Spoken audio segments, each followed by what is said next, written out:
The following is a Hoop Ball presentation.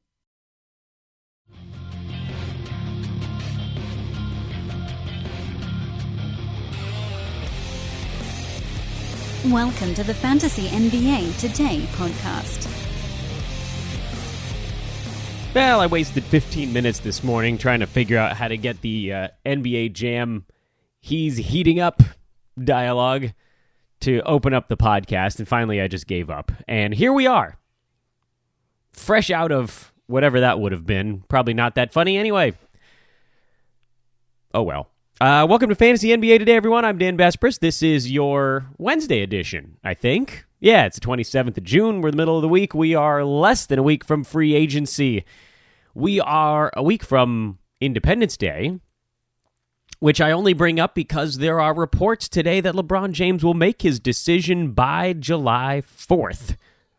LeBronWatch 2K18 may officially be at its 1 week countdown mark. So that's pretty good. If you want to give me a follow on Twitter, I'm at Dan Besbris. At Hoopball Fantasy is the website's Twitter account. Hoop-ball.com is the website itself. Strongly recommend, by the way, checking out at Hoopball Lakers. We will have a podcast out over the next 24 to 48 hours breaking down what's going on the LeBron James front. And I'll also be touching on that a little bit on today's episode of Fantasy NBA Today. And here is why. The why is that it seems like people are moving, which means we did our season in review stuff, and we may have to turn to season in preview sooner than expected. Right? We're going to get through free agency, and then we're going to break down all these teams again, but it's looking more and more like the Cavaliers are going to go from being a fantasy graveyard outside of LeBron James and sort of Kevin Love, because he misses 2 months every year, to being a fantasy wonderland. Yes, a fantasy wonderland where everybody is coated in a magical fantasy pixie dust because LeBron's gone, and all the touches and all the ball handling and all the rebounds and all the assists, everything now is just up for grabs there. He's not gone yet. But it's looking more and more like we're going to have to adjust our expectations for the Cavaliers to a post-LeBron universe. Let's go back to the beginning of the story for today's podcast. That's basically going to be the focus of our show today. It's LeBronWatch. Sorry, everybody. I know you're probably sick of hearing about it, but it's important for those of you that haven't been following Twitter as religiously as I have. I think we should go through some of this stuff because it's huge for the NBA and it is huge for fantasy value. Everywhere this could have implications. The stories that have broken over the last 24 hours are worthwhile. It started with Magic Johnson yesterday saying that if he can't deliver over the next 2 summers, Jeannie Buss won't have to fire him because he'll just step down. Which started to make everybody think. It got the gears churning. What does Magic have in his bucket of tricks? Why did he give himself 2 years instead of 1? Does that mean he's expecting only a superstar this year and then another one the following summer?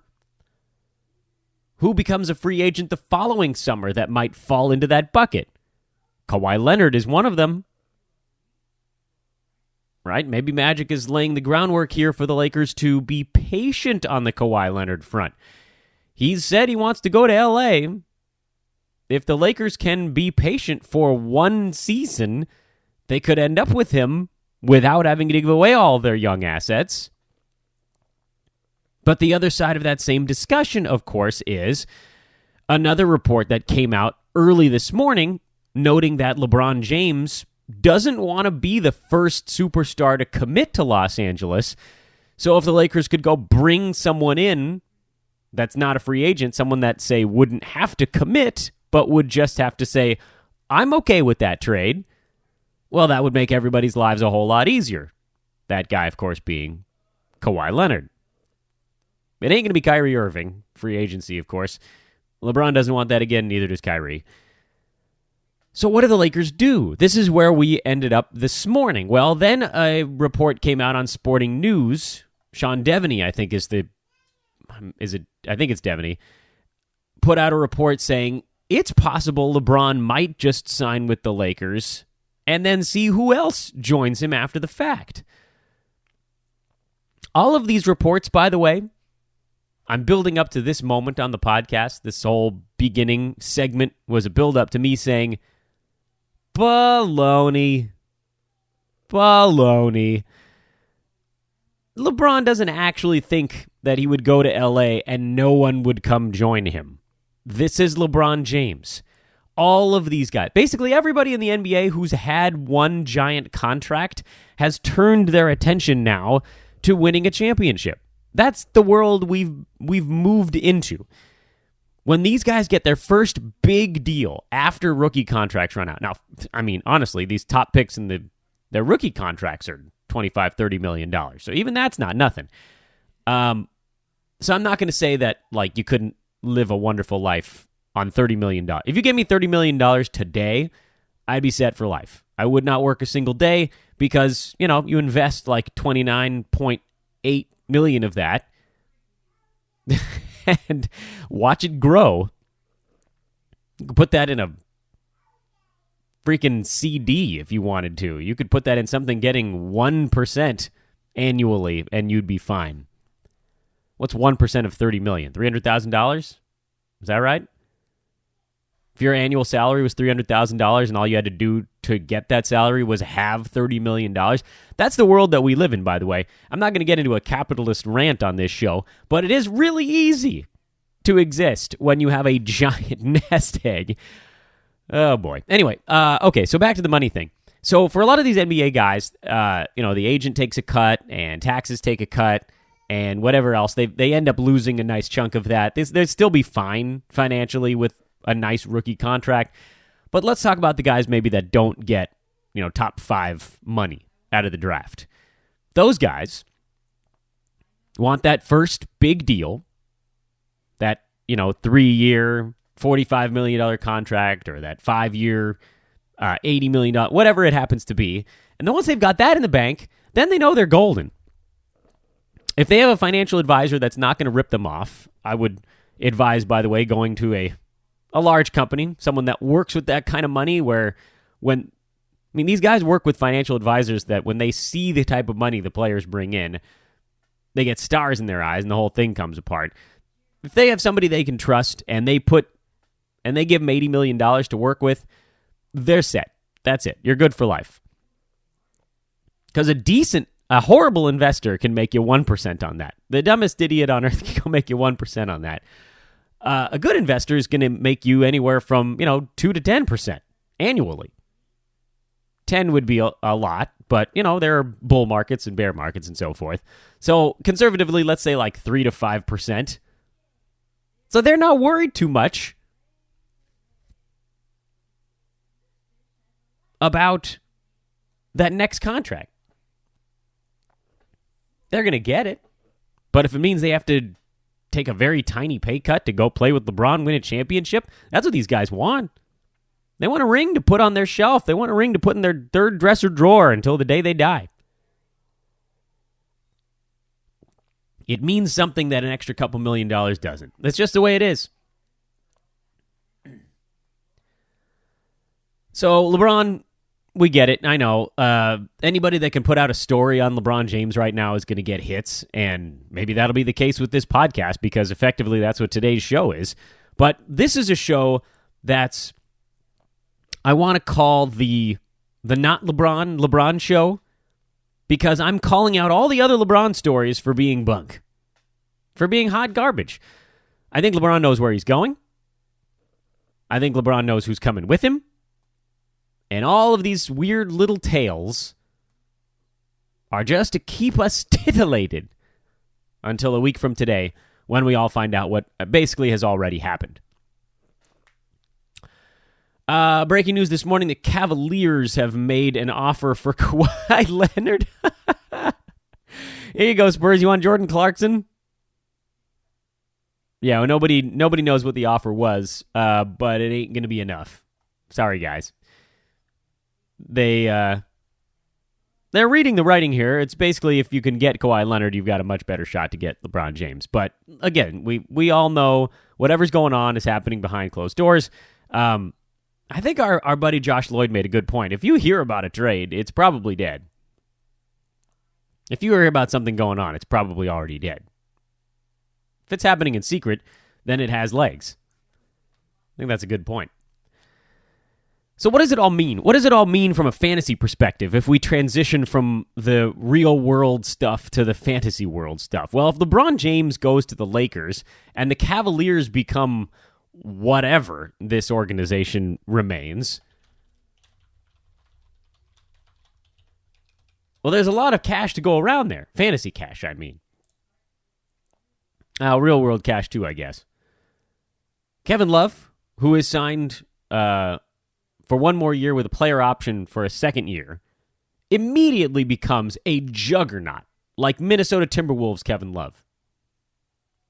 He'll probably be underdrafted because, by all accounts, he's been a little bit of a disappointment during his time in Cleveland. This was a really good year for him. He was having a strong season before injury. Injuries do happen. He tends to be a little bit injury-prone. I think that's a risk I'm willing to take for the chance that he kind of turns back the clock and becomes the man on offense for this team. I mean, that would be serious. Get back in the post. I think he'd force himself. You know, you can't be the team leader on offense if all you do is take three-pointers. There has to be some other aspect to your game. And I know what you guys are saying. What about Steph Curry? There's more to his game than the three-pointer. He's very clever at finishing near the rim. There's a lot to his game beyond that. And for Kevin Love, he used to have a whole lot more to his game. He'll still flash it every once in a while, but if he's going to be leading the charge, if they're going to be running the offense through him, he's going to have to go someplace besides the three-point line. I'm sure he's thrilled to do it too, by the way. That was not sarcasm. I think he would like to do other stuff. If he's the focal point, everybody else is going to have to space around him. George Hill becomes interesting.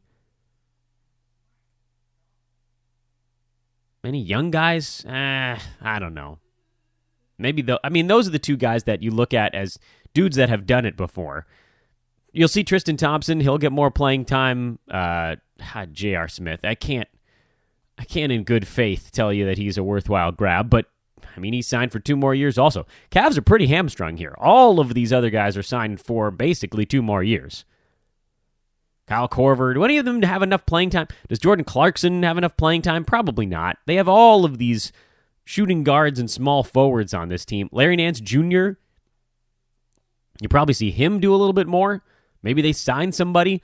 So this is a team to really turn your attention to because everybody gets a boost.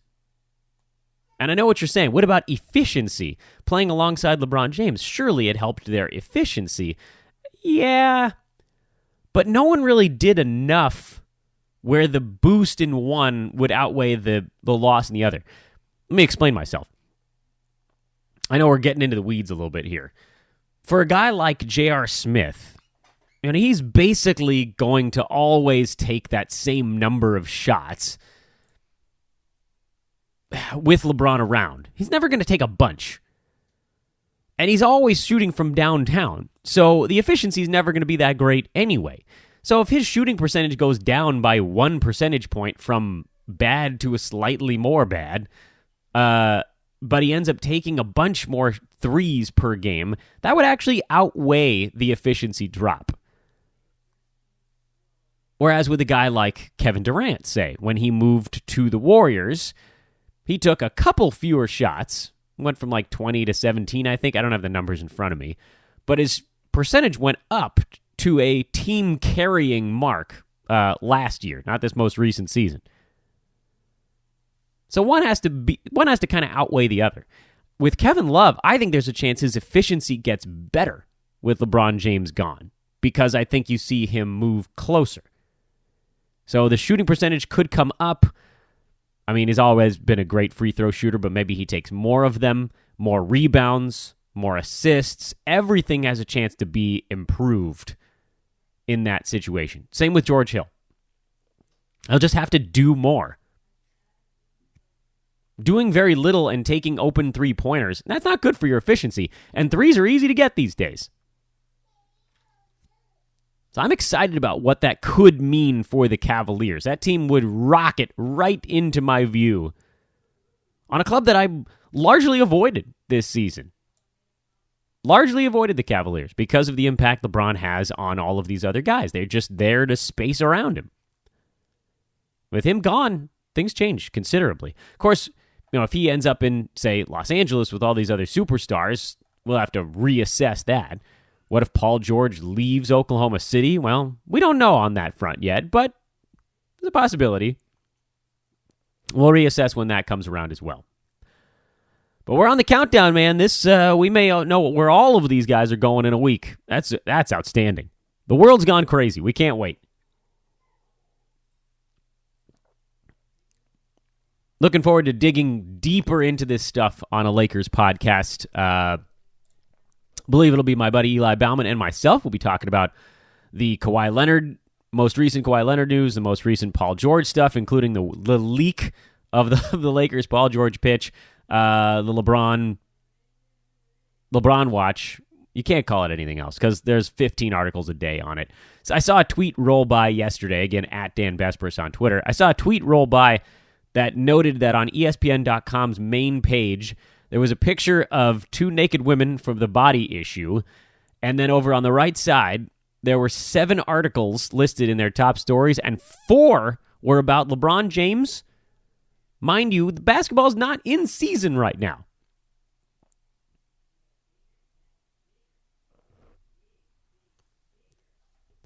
We did have a trade go down, and a couple of guys were restricted free agents, I should say, were 10 extended offers. Right, come up with the right words to make sure I'm using the correct lingo. DeAndre Jordan, we heard, could potentially opt in to help a sign-and-trade situation, which would garner him a little bit more cash. The only reason for that, and that's the type of thing that ends up helping the team that you were on originally, but it also gets the player a little bit more cash. So it's a balancing act on that one. It does sound like he's probably gone. And the backup, sort of the follow-up to that, is the trade that happened yesterday.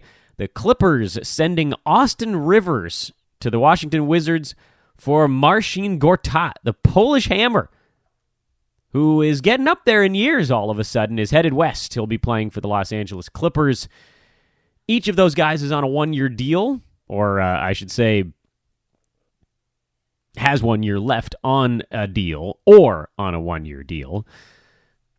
And it kind of ruins what we were talking about yesterday on this podcast, my good buddy Adrian Benjamins. We were talking about how a couple of these free agents we had our eyes on as guys that could end up in a place where, maybe they end up with more value than you expect. I mentioned Mario Hezonja. His prospects haven't been ruined yet. But the addition of Marcin Gortat takes a little bit of the shine off of a guy like Montrezl Harrell. That was Adrian's pick, which I really liked that pick. We figured, all right, DeAndre Jordan's probably gone. Clippers can keep Montrez. They'll have Boban floating around out there. They can kind of mix and match without going too small. Montrez, yes, he's undersized, but he's so athletic. Now they bring in Gortat, who, you look at it from a couple perspectives. He's going to play some minutes. They didn't trade for him just to sit him. He's probably not going to play as many minutes as DeAndre Jordan would, or would have, or did. So yes, there's still a bump in value for a guy like Montrez, assuming the Clippers extend him an offer. He's a restricted free agent. But that who's going to play the center question, which was, figure Montrez is going to have to see a lot of those minutes. Now he's going to get challenged for them. There's going to be a little bit of a fight there. So that takes some shine off. I do still think he's an interesting look. I don't really like Marcin Gortat. He's been falling off steadily for a while now, and this last year was one of his worst, if not his worst overall. The Mavericks extended a qualifying offer to Yogi Ferrell. Don't care. The Warriors extend a qualifying offer to Patrick McCaw. I don't care. The Blazers tendered a qualifying offer to Yusuf Nurkic. I do care. Problem is, Nurkic is going to probably garner a decent-sized salary. The Blazers are already fairly hamstrung, and now they have to figure out what they want to do. This is going to put the Blazers in a tight spot. This is a strategic thing. If there's a team out there whose sole intention is to try to screw the Portland Trail Blazers, they could do it by offering Yusuf Nurkic a bigger-than-he-deserves contract, which would either force the Blazers to match it, and then they'd never be able to trade him, or let him go for nothing. And they did trade some guys to get him. The Blazers like Zach Collins, even though he may be a character from the Twilight series. He would see a big bump if Nurkic doesn't come back. You got to believe that they're going to try to match, right? Even if it's just to end up attempting to move him for 4 seasons, letting a guy go for nothing is a rough one. That's a blemish, and it kicks you right in the belly. So that's all you got right now. You got a whole bunch of qualifying offers. Half the Utah Jazz are restricted free agents. They all got qualifying offers as well. Very simple. You just extend it, and then you have the opportunity. There's sort of no reason not to. Gordon Hayward is getting close to going through 5-on-5. They're hoping he's about a month away from that. And Enes Kanter is drawing a lot of attention, although he could opt into a $19 million year with the Knicks, which to me feels like he should. I don't think he's going to get $19 million in free agency. And if you're Enes Kanter, in this particular case, all you got to do is play well and stay healthy for one more year, and you can still get a pretty good salary the following season, right? It's not like he's totally about to fall off the map. Kanter's not that old. He's only been in the NBA since 2011, so whatever that puts you at. 2011, he was what, 20 when he came into the NBA? I forget. He's got a lot of tough stuff going on in his life right now. But he is, here we have it. He's 26 right now. Just turned 26 last month. So he's still a very young guy. If you're Enes Kanter and you go into traditional free agency, centers are not getting paid like they used to right now. So my guess is, and I could be wrong, I think he will opt in. I think he'll take the $19 million. That's a big contract. And I do think the one reason for a guy like, well, there are 2 reasons. One would be to get away from New York, although, they gave him an opportunity last year and he played really well with it. I don't think that he's at that time of his career where he's just going to try to make a couple of pennies and play with a superstar. I think he'd like to win. But we've seen that he's a pretty confident guy. I don't think he needs to worry too much about everybody else. Twitter battles with everybody and so forth. The $19 million, man, that's a lot. And when, he'll only be 27 when he hits free agency next year. So he's still in prime position to get a big-time contract. Maybe he opts in and maybe the Knicks trade him. Well, it gives them an interesting trade chip as well. Halfway through the year. So I think he'll probably opt in. We'll see how it goes. He's a guy that we really like with the playing time he's getting in New York. It was basically the most he's had, I guess that half year with Oklahoma City after the trade from Utah. He put up pretty big numbers. But this was, you could probably argue, his second best stretch and probably his best overall season.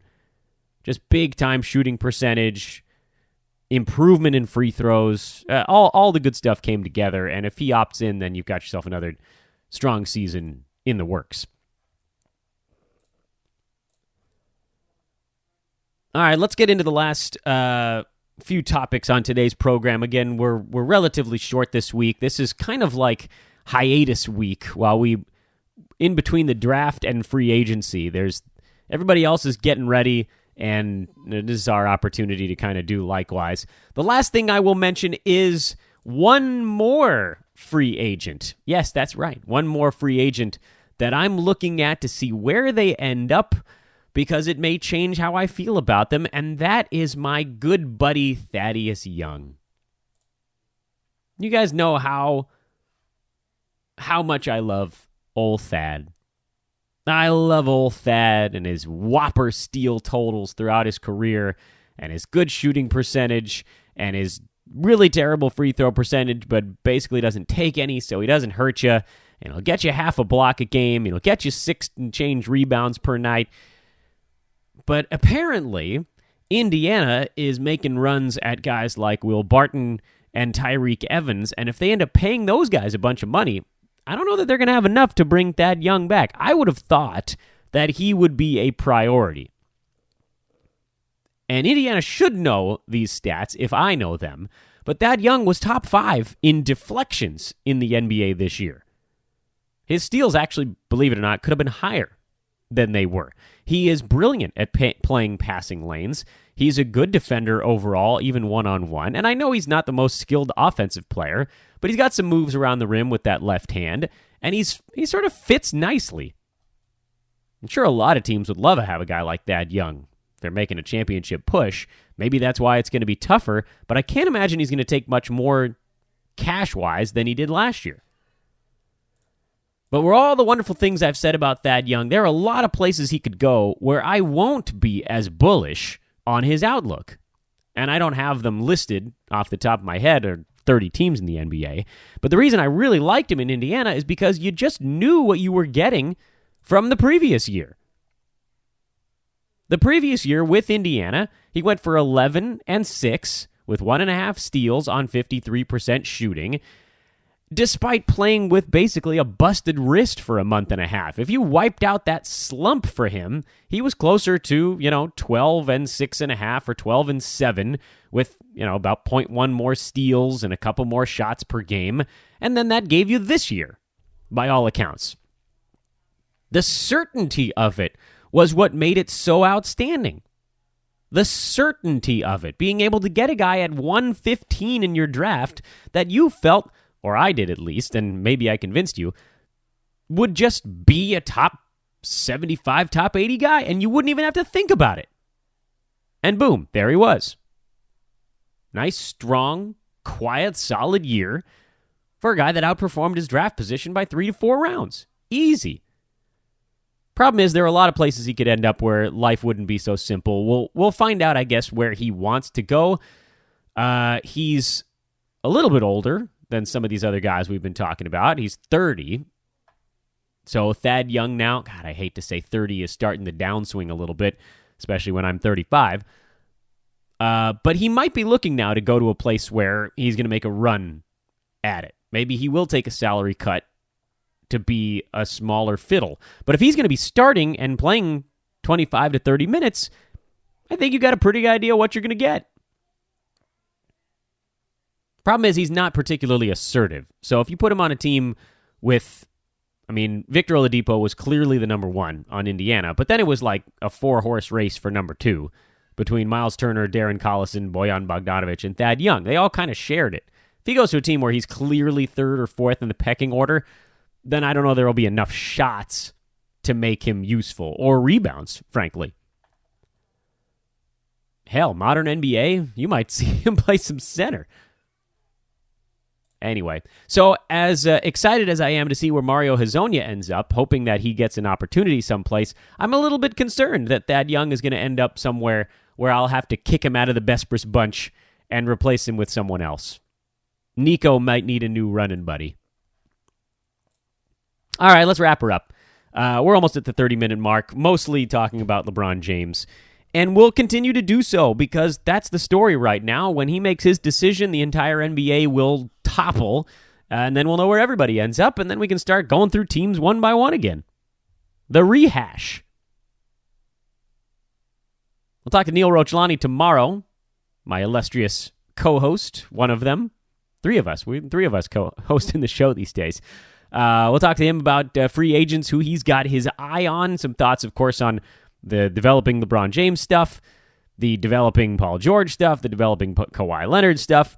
And then Friday, Adrian and Neil will wrap up the week here on Fantasy NBA Today. This is Wednesday, I think, and if indeed that's the case, then that means you're set to have a nice hump day. I am Dan Besbris.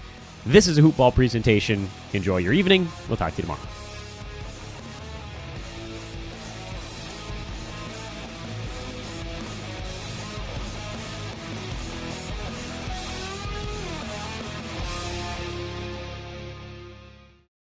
This has been a Hoop Ball presentation.